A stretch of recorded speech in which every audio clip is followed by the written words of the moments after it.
Welcome to Planting Joy Gardens. So, today we're going to discuss when, why, and how to thin your strawberries. So, as you can see, it's a beautiful fall day. I'm in zone 5B, 6A. We have freezing temperatures at night, but we have not had a single snowfall. So, usually at this time of year, I would be putting my strawberries to bed, but this time I will only be thinning. So as you look around, you see that the leaves have fallen from the tree, and it's allowing my garden to get both southern sunlight and eastern sunlight. So the job at hand today is to thin out my strawberries. They were originally under netting. The netting prevented the strawberries and their runners from escaping the bed. So now I have a very thick, tangled mess of strawberries and runners. So I'm going to start off by just poking around in here just to make sure I don't have critters. It is so dense. This is the perfect hiding place for snakes and frogs. Frogs are welcomed, but I don't like snakes. So I'm just going to poke around to make sure. So although I am thinning my strawberries today, you really don't want to handle the strawberries until they are in full dormancy. You do not want to do anything to prevent them from getting the light. The original plants on this side, they kind of sent runners to fill this side of the bed. So these are younger plants. I am going to have to thin out these younger plants, remove the runners, and I'll give you an example. So this is a runner. The runner had runners, and you can see that each one of these has roots. So I can actually plant these out somewhere else, put them in containers, share them with friends. I don't want this many strawberries, so I am going to figure out what I'm going to do with them later. But we are going to get started. So as you can see, strawberries are prolific. They are perennials. They will grow back every year. They will multiply. They will multiply by sending runners. The runners develop roots and start a whole new plant. They grow in much of the U.S. They benefit from a chill period. A chill period is when the temperature is anywhere for strawberries between 32 and 45 degrees Fahrenheit. So that allows them to grow in most of the U.S. The chill period can be anywhere from 200 to 400 hours, and my zone 5 is thousands of hours. As you can see from all the runners, it can be very aggressive in a garden bed. So it's actually a great plant to share with friends. I literally can start new plants anywhere because they have a full set of roots. But I start my thinning first by just removing the runners. That way I can see what I'm actually doing. So I just want to pause here to talk about the actual anatomy of a strawberry. And I know a lot of times they say, keep the crown above the soil. Okay, but I want to show you. So you see we have the leaves here, we have the stems, and we have roots. And you see, let me turn it this way. So this is the crown that you want to keep above the soil line. And oftentimes this is hard to see, but this is what you want to keep above. Everything above my claw is the crown. So this should never be submerged. However, you want to make sure that the roots here are are in the soil and stay under the soil. Now, if your roots get above the soil, they could dry out or they could even drown. So you want to keep your roots in the soil and everything here, the crown above the soil.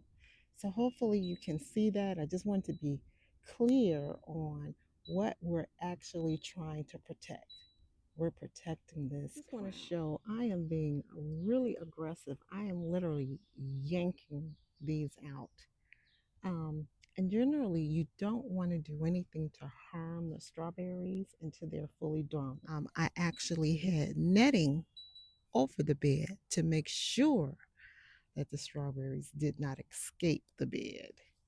And so now I have a mess on my hand, and I'm going to try to speed this up so that I can get through this. There's actually two types of strawberry plants. There's the everbearing, which is a fruiting plant that produces fruit from frost to frost. Then there's also the June bearing strawberry, which produces a large amount of fruit during a select period, usually June to August. Here's a great time to like and subscribe this video, especially if you learned something today. Okay, so this is what a nicely thin strawberry bed looks like. So I was careful to remove runners, separating the runners from the parent plants. I pulled out a lot. I know that everything on this side of the bed is a product of a runner because this side of the bed was an empty open bed. So I know that these are all 1 year old this season. Now, for on this side of the bed, one of these is an original plant that's 2 years old and it has its runners around it. This one, I believe, is a mature strawberry that sent runners.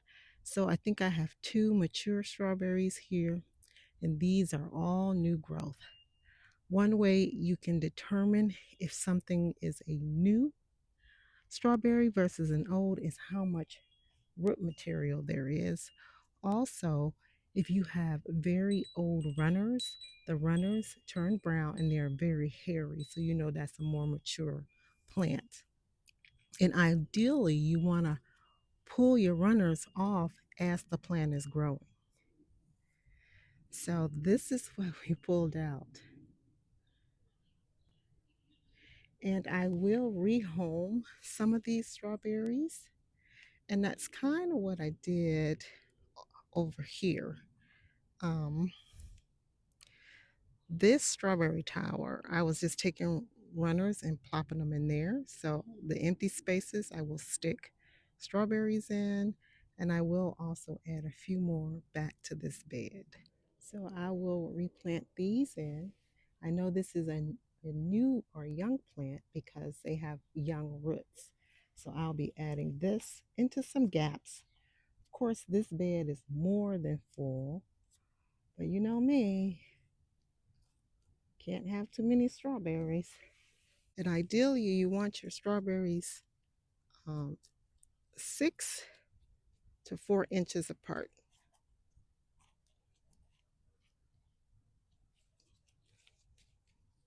And just make sure you plant it with that crown above the soil line.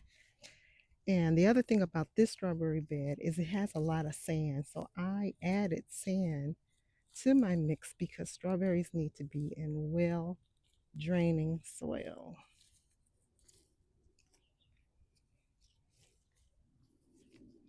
So when it's time to put this bed to sleep, I will add straw or wood mulch. Do not add grass mulch or leaf mulch because it holds moisture and can cause your crowns to rot. I'm going to dig some in here. So this one is going in. It has a nice root. And I want for containers when I'm transplanting to make sure it's a more mature plant, has good roots system.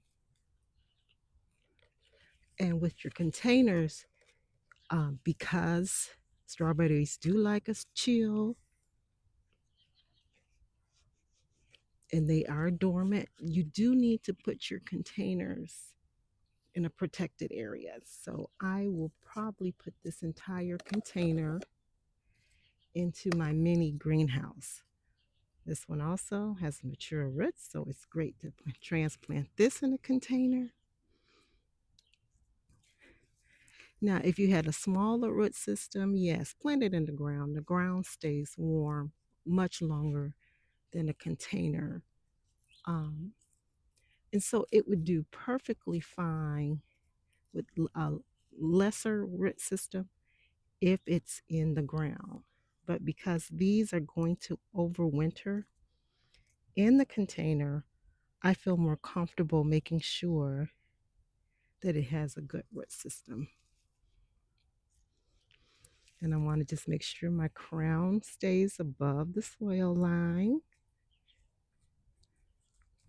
And this entire container is from me transplanting runners from the summer.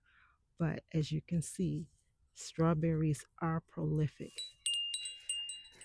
So there you have it. I have thinned out the strawberries and I have moved them to places where I can overwinter them. Oop, I still have an empty pocket there. But for now, all I can do is thin. I can't actually cover them for the winter. You see, I missed this one. So I am going to just cut this whole thing off and plant it. And it has really nice set of roots. When you don't cut off the runners, it is taxing for the parent plant. So you don't want it to go into dormancy with all of this extra it has to support through the winter. So I will be cutting this off. One last word about strawberries. Do not put this in your compost pile unless you want a compost pile full of fruiting strawberries. So you need to give them away, you need to destroy them, but don't put it in your compost or you'll be growing strawberries. Have an amazing day. His divine power has given us everything we need for life and godliness through our knowledge of Him who has called us by His own glory and goodness.